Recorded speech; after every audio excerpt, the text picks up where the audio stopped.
যেখানে জামাত ইসলাম দেবে সেখানে ইসলামী আন্দোলন দেবে না, যেখানে ইসলামী আন্দোলন দেবে সেখানে জামাত ইসলাম দেবে না, যেখানে এনসিপি দেবে সেখানে আমরা দেব না, যেখানে গণ অধিকার দেবে আমরা সেখানে দেব না।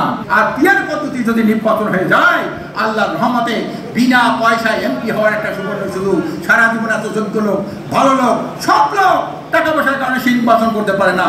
আগামী যদি পিয়ার পদ্ধতির নির্বাচন হয়, আল্লাহর রহমতে এই যোগ্য লোকগুলিকে আমরা পার্লামেন্ট বানাবো। পার্লামেন্ট হবে একটা মেধার পদ্ধতিতে হবে, একটা যোগ্য পার্লামেন্ট হবে, একটা কার্যকরী সংসদ হবে। শেখ মুজিব বলেছিল সবাই পায় সোনার খনি, আমি বেশি চোরের খনি। এটা দিয়ে কিন্তু রাজনীতি শুরু।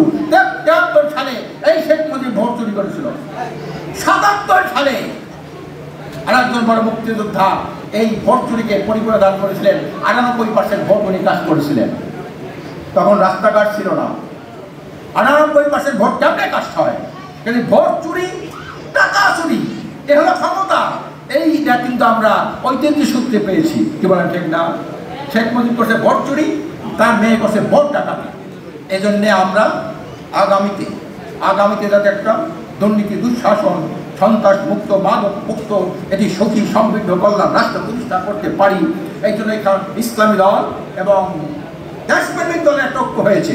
ইতিমধ্যে আপনারা শুনেছেন, আমরা আগামীতে নির্বাচনে সব থেকে একটা বাক্য দেব। যেখানে জামাত ইসলাম দেবে সেখানে ইসলামী আন্দোলন দেবে না, যেখানে ইসলামী আন্দোলন দেবে সেখানে জামাত ইসলাম দেবে না, যেখানে এনসিপি দেবে সেখানে আমরা দেব না, যেখানে গণ অধিকার দেবে আমরা সেখানে দেব না। এভাবে এই কারণে এই ঘোষণার সাথে সাথে এই ঘোষণা দিয়েছিলেন পীর সাহেব চরমনাই।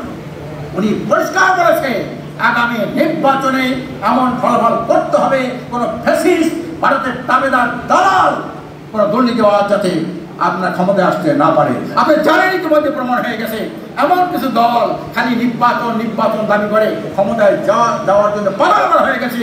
তাদের কিন্তু দলের মধ্যে আপনার চাঁদাবাজ ছাড়া কোনো কর্মী পাওয়া যায় না, দুর্নীতিবাজ ছাড়া কোনো নেতা পাওয়া যায় না। এই চাঁদাবাজ, দুর্নীতিবাজ, সন্ত্রাসীরা আগামীতে ক্ষমতা আসতে না পারে। এই জন্য আমরা দেশপ্রেমিক ইসলাম এবং ইসলামী দলগুলির মধ্যে একটা অটুট আমরা করার আমরা প্রত্যয় ব্যক্ত করছি। আপনারা প্রস্তুত থাকবেন। আর পিয়ার পদ্ধতি যদি নির্বাচন হয়ে যায়, আল্লাহর রহমতে বিনা পয়সায় এমপি হওয়ার একটা সুবর্ণ সুযোগ। সারা জীবন এত যোগ্য লোক, ভালো লোক, সব লোক টাকা পয়সার কারণে সে নির্বাচন করতে পারে না। আগামী যদি পিয়ার পদ্ধতির নির্বাচন হয়, আল্লাহর রহমতে এই যোগ্য লোকগুলিকে আমরা পার্লামেন্ট বানাবো। পার্লামেন্ট হবে একটা মেধার পদ্ধতিতে হবে, একটা যোগ্য পার্লামেন্ট হবে, একটা কার্যকরী সংসদ হবে।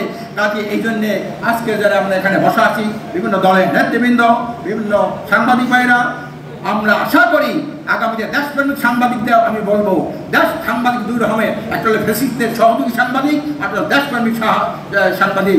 দলগুলোর মধ্যেও কিছু আছে ফ্যাসিস্টদের সহযোগী, আমরা দেখেছি ঐক্যমত্য কমিশনের ফ্যাসিস্টদের সহযোগী, কিছু আছে দেশপ্রেমিক সংগঠন। আমরা চাই সকল দেশপ্রেমিক, দিনদার, ইসলামী সংগঠন, সাংবাদিক এবং বিভিন্ন রাজনৈতিক দলের নেতৃবৃন্দ ঐক্যবদ্ধ হয়ে আমরা আগামীতে একটা সুন্দর একটা কল্যাণ রাষ্ট্র উপহার দেবো। তাহলেই কিন্তু শহীদদের আত্মা শান্তি